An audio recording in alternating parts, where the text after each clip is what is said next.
goblok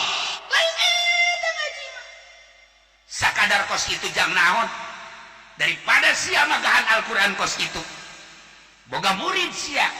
haju mental sia ka murid hayang dibayar sia ku murid maning dagang toge sia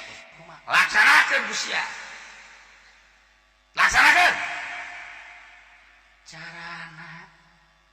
berangkat sia iseukeun teangan ku sia fakir miskin teangan yatim piatu ayo berangkat laksanakeun ara'aita alladzi yukadzibu biddin loba jelema nu ngabongkeun kana agama fadzalika alladzi yad'ul yatim anu ngantepkeun para yatim wala yahuddu ala ta'amil miskin henteu pernah mere kadaharan ka fakir miskin teangan yatim teangan fakir miskin